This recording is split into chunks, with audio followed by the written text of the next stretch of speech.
I'm here with the Patriot Boys varsity basketball team. Coach, would you mind introducing yourself and the players to your left and right? Yes. You just grab the mic. I need the mic. I didn't know. Yeah, if you guys could just speak into Good. the mic. So, good. All right. I'm Sherman Rivers. I'm the head boys basketball coach at Patriot High School. You want them to introduce themselves? You want me to introduce them? Yeah, they can introduce themselves if Go they ahead. don't mind. Introduce yourselves, guys. There you go. My name is Kai Wilcox, class of 2026. My name is Sean Madrigal, class of 2026. My name is Noah Conrad, class of 2026.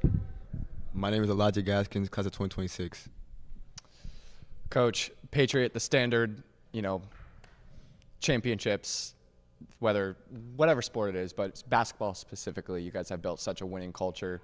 How do you guys get back to the top and repeat as state champions? It'd be nice to win the first state championship. That's what I'm sorry. No, it's all good. Listen, I like the way you're thinking, though.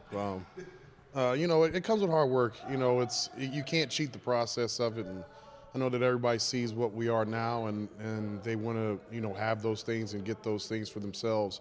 But what they didn't see was, this being our 10th year with the program, that team that was winning 11 games and losing 15 and struggling to try to get wins. And what happened is we just had kids buy in and year out to what the standard is as far as what we hold ourselves to and what we strive to. And we've been lucky enough to be very fortunate to win the last 8 district championships and the last 4 region championships. And that doesn't come without the hard work and dedication to the process of getting better. Coach, we had Carlos Poindexter and Hayfield here about an hour and a half ago, and they came in and he didn't shy away from expectations. He talked about next man up mentality. Mm-hmm. You've lost a few players to private schools, but you also lost a few years ago and even last year some really good players to graduation. Mm-hmm. But yet here we are again with a talented team. I know all these guys personally. I watched them grow. I watched you guys against Riverside. Started off slow, and then all of a sudden you were faced with some adversity. Elijah foul trouble, but then Sean and Noah stepped up. I know, Kai, you're coming back here soon from injury. You have another talented team, and the expectations remain. The same thing for Hayfield, the same thing for Westfield and South Lakes. How do you and your staff get these guys to understand, yes, the Patriot way is championship, but also this is your legacy this year? How do you get you and your staff get these guys to buy in to know what's expected of them and what they bring to the table? I mean, it's the culture of what we do. We have guys that are fortunate enough to have played in our program and have gone on to do some really good things and play at the next level. And those guys come back in the summertime and have conversations with these guys about what their expectations are for what they need to do to carry on the legacy of what they started. So, and they don't want to let those guys down, but they also want to prove that they are who they are supposed to be, and they need to get their own pub and, recognition for the hard work and what they put in. And it's kind of like you don't want to drop the baton. It's like you don't want to be the first to be like, hey, they didn't win it that year. So, and then, then you have the other part of it being like you want to be the first to be like, hey, we won the big one, and you guys can't say that. So it's a lot to kind of live up to year in and year out, but when you have a culture of that, of hard work and earning it and winning, you just get used to it and it just becomes the norm. And like you said, it's just a thing that happens, and you realize you're going to have very good players, and the thing about it, they're going to graduate at some point, so the next guy's got to be ready to take over when it's their turn. And these guys got to watch some very good players play when they were in 9th and 10th grade, and then they learned the way to do it, and now they're the ones doing it and setting the example for our other young guys. No doubt. Sean, I'm going to start with you. You had a great summer. I saw you in Henrico at the Sportsplex when you guys played Petersburg. Saw you against Hayfield. You had some big shots, along with, Noah and Elijah and the rest of the team. But you've kind of carried that over here into the basketball season in Riverside on the road against a very good team. You had 6 threes, and the rest of your teammates were off. You have a smooth game. When you talk about being a shooter, Patriots had a lot of shooters from Mike Ackerman, Trey Nelson, Tay Barber. You seem to fit that same mold. What is it that you've been motivated to stay on track with regarding your scoring ability? I think it's just, trying to get better and trying to do something for my team just motivates me every day, and I'm trying to make a name for myself at the end of the day too. And, I just been putting in the work and, doing my role at Patriot. At first, I wasn't taking as many shots. I was sticking to my role, but as I kept sticking to my role and just playing my role, Sherm said he started letting me do what I wanted to do. So that's just how it comes. That's good. That's good. Elijah, I want to ask you this question. You were a lot of people felt like, well, you didn't get Player of the Year for the district, but then you came around and got Player of the Year for the region, and you were named All-State. Patriot has a long history of great guards. They just do, and that's just one thing that's happened since Sherman's been at Patriot. It's your time up. This is your last year, and then I believe you're going to prep, right?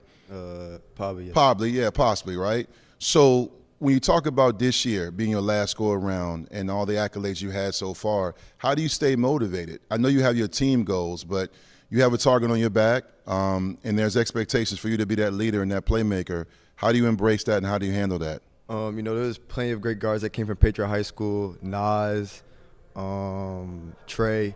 I'm blessed to be at Patriot. I'm blessed to have all these accolades. But there's always that, strive that, wants me to be greater because of all – like you said, the target on my back, there's people talking smack. There's people talking smack. There's a ice hockey game yesterday, and my name was brought up. So, it's just I love it when people talk crazy because it really, burns a fire in my soul to, want to play harder. Yeah.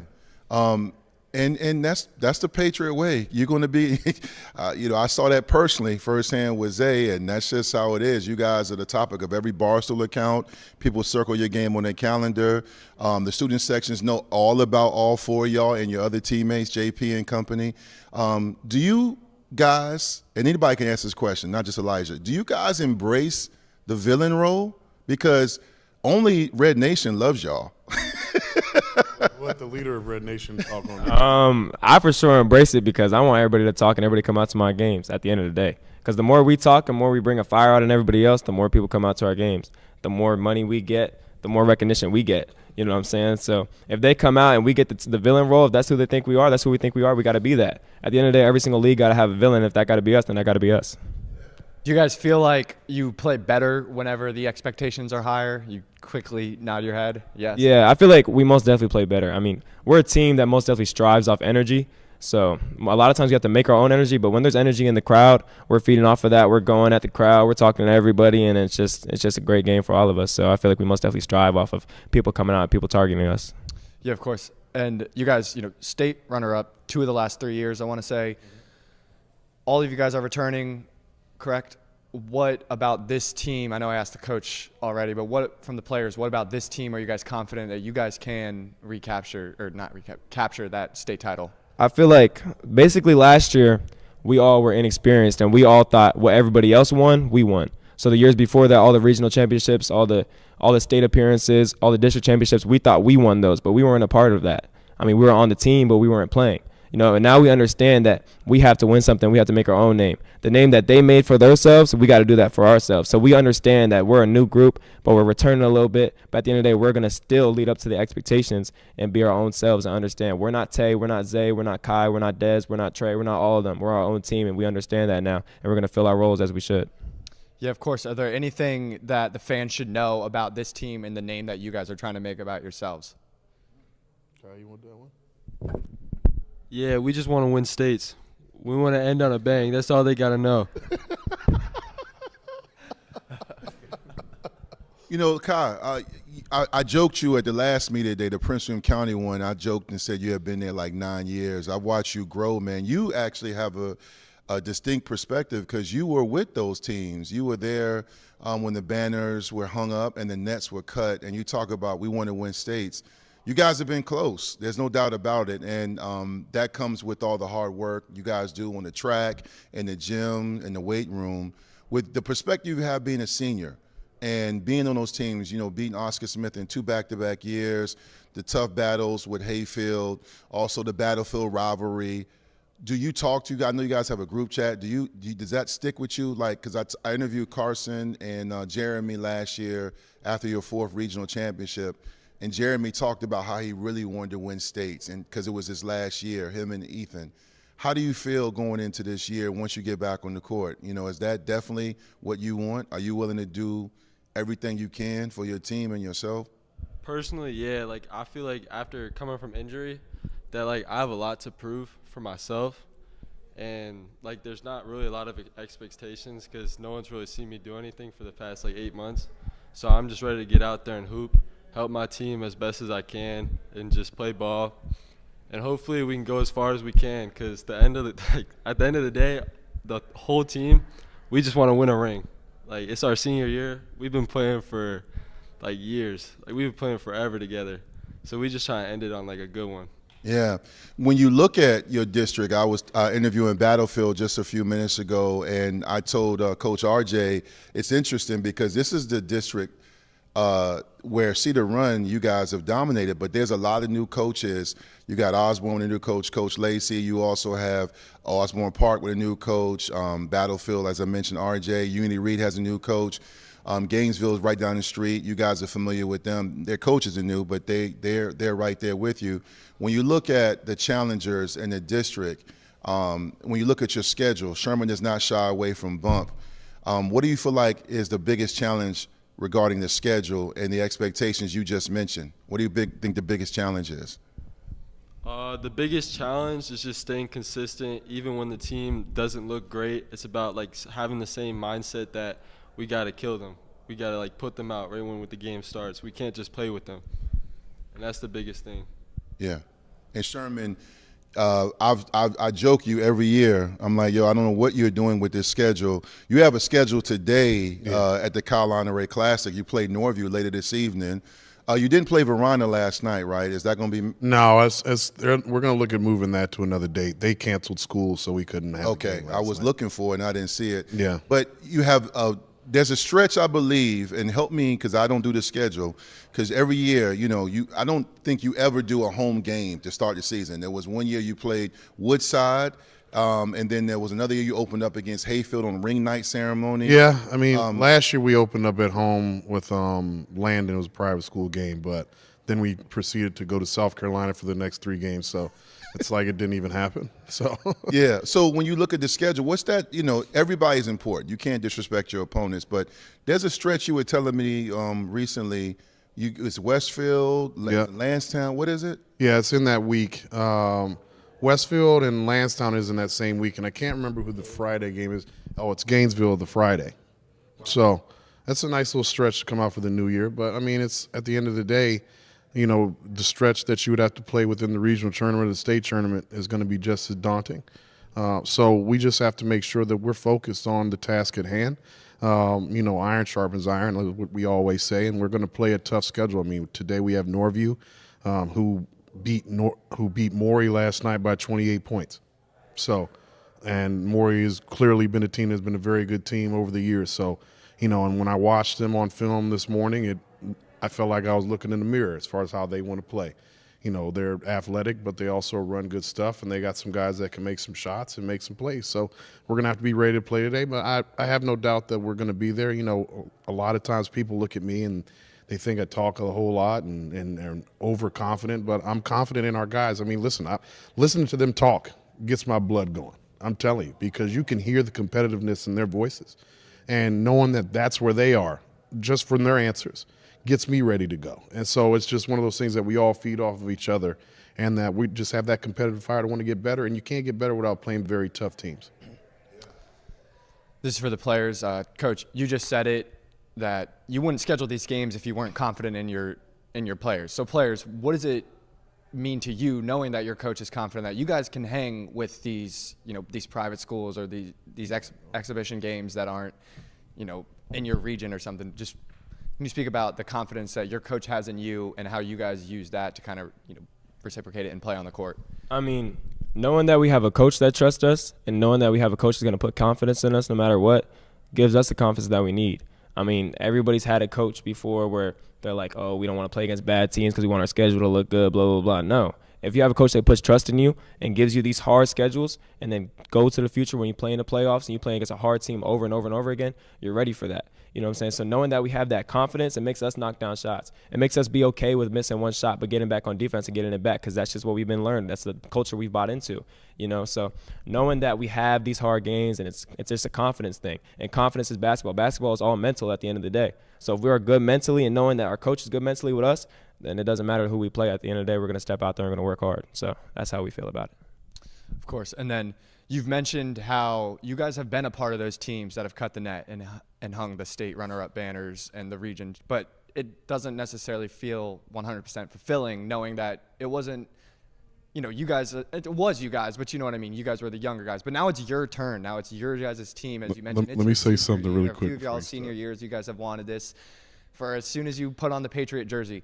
Why are you certain that this year's team will get there? And then secondly, what has it just been like, or has the approach been any different this year, knowing, okay, this might be our last chance. This is our last window with the guys next to me, and playing for the guy, you know, to the next. I'm gonna let them answer, but we don't hang runner-up banners. Sorry about that. and listen, whoever is going to take offense to this can take offense to it, but that's weird. So, all right, but I'll let you go ahead and answer. Go ahead. Cut the nets at least. I mean, the difference now is that, I mean, we just got to be able to take accountability, you know, understand who we are and what we're made of and what we're going to be.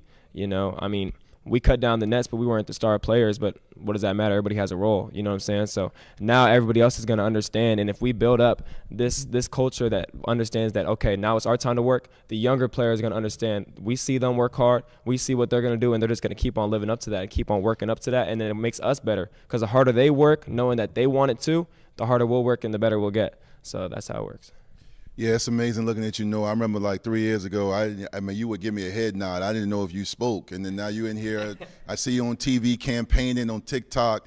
It's a blessing, man. I really enjoy seeing that. But in regards to practice, how intense, because when you have this much talent, and I know everyone's not here, and any one of y'all, Sean, Elijah, can answer this, is our practice is still intense? Zay never really gave me an insight. He just told me, yeah, practices. I mean, like what I heard, like when I'm telling you, I heard practices were intense. And Sherman and them and Devon and Teron were just sitting back just with their, like Karate Kid, like sweep the leg. Like what, how were the practices? To start off, like, there's like no foul calls. So, like, there's so much trash talking like during the practice. So it's like, I feel like there's like never like a calm moment during practice. Like there's always like trash talking. Or like somebody's fouling you, feel like that's a foul, and they just like everybody just continues with the play. But you know it's good like that. 'Cause, like when you're in the game and like you get fouled, you're just used to it. So like it's not like you're going to complain for the foul or anything like that because you go through it during practice. Do you feel like because you have the guards you have with Chris and the rest of those guys and the talent y'all have, do you feel like it's good to have that bump? Do you feel like it pushes you? Little Chris is so like shifty, so like it's really hard to guard him. So it's like a really good practice for me for when I'm playing against these state-like guards, region player-like guards. It really does help me. Yeah, it's good. Go ahead. You got the next one. Go ahead, say what you got to say, buddy. I feel like our practices are great. You know, we actually do compete every day. Sometimes, you know, we might slack off, but at the end of the day, we always compete and try and make each other better. And, you know, we just always do what we're supposed to do. So I'm proud of what we do as a team in practice. Yeah, I watch them every day at practice. I'm not doing nothing, but I watch these guys. They compete every day. They play hard every day, and I love watching them talk smack to each other. That makes my day better. But I just want to say they always are competing. They're always getting better. Yeah. You know, Kyle, you can keep it. I'm going to ask you this question, man. You are scheduled to come back in January, right? Yeah, it should be like late January into February, around then. Yeah. You know, I remember watching you play early as a freshman, and you were the second leading scorer in that district tiebreaker game against Battlefield that was played at Gainesville High School. You had a big shot in the semifinals against Oscar. You had a couple of big threes. You and Tay were on fire against Oscar Smith. They played that game at Hilton. When you come back from injury, how have you stayed connected mentally? Because from what I know, even in my own career, it's about staying connected. You do the rehab, but the mental part, how do you stay connected? So I've really been focusing on my mental, like alongside with like the rehab and the working out and stuff. I've been focusing, like I've been reading books and stuff, trying to get my mind sharp. So when I come back, I don't have as many distractions. So I've been trying to help myself. Like that's the best I can say. Like that's how I'm gonna stay connected and how I'm gonna carry it through the season. Yeah. Sherman, you have a lot of guys here over the last several years have gone on to play college. You even at your days when you were an assistant coach at Potomac, you've been around that game. You even coached collegiately at Mount Olive. How are you helping these guys with the college process? That's a question a lot of guys like myself and other media guys, as well as parents, want to know. Because respectfully, and this is not you saying, this is me, the VHSL and the schools don't give you the stipend you and Los and all you guys deserve. I mean, Right. but some days you also an educator, you work in the school, but you're also, a role model, you're a mentor, you do a lot. It's a year-round job. But how do you help these guys with their branding, social media etiquette, getting those looks? Because college coaches are always in your gym. So how do you help them with that process, navigating everything that goes along with that? I mean, I do the best I can, to help them. Obviously, there's going to be some things that they're going to have to learn along the way and some questions that, they're going to have to answer when they talk with their parents. But, the biggest thing is when talking about brand-wise, you're trying to put out a good product. And when I say that, I don't mean necessarily that you're always scoring the most points or, making the super flash plays. Just like how you approach the game, your work ethic in it, what are people saying about you when you're not there, as far as you in the classroom or throughout the school. Like you said, you listen to these guys talk, and I'm sure there's a certain perception of teams, especially when you're whooping up on people and kids got tattoos and whatnot, that they're a certain type of way. But you can see they're all well spoken. They can step up here and they can speak clearly and articulate the things that they want to say, which is an extremely important part. They can advocate for themselves. And then their talent has made them get the attention of schools. And obviously Noah's had a lot of schools that he's been able to visit to. Elijah's had some D1s that have come through the gym and, preps and whatnot. Sean's talked to a couple different levels, and Kai throughout his career has had some coaches talk to him. And we've been fortunate enough to have a lot of kids go on and play at the next level. I mean, we got 3 guys playing for the number 6 D3 team in the country right now.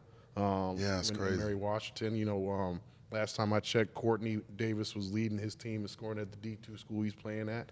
Trey Nelson's playing at D2 school at Clarion. You got Tay, obviously what he's doing at Harvard, and Isaiah, your son, is killing it at Wingate, So, and then this is not even talking about the kids that have gone to school and have already graduated and done those sorts of things. So if we can prepare them for the next phase of life, hopefully it's, can fulfill their dream of being a college basketball player. But, we had some kids come back in the gym the other day that didn't go on and play college basketball, but they're doing great things in their life in other aspects. So that's really what it is as far as like helping these young men become men and being able to do the things that they're able to do later on in their life. Yeah.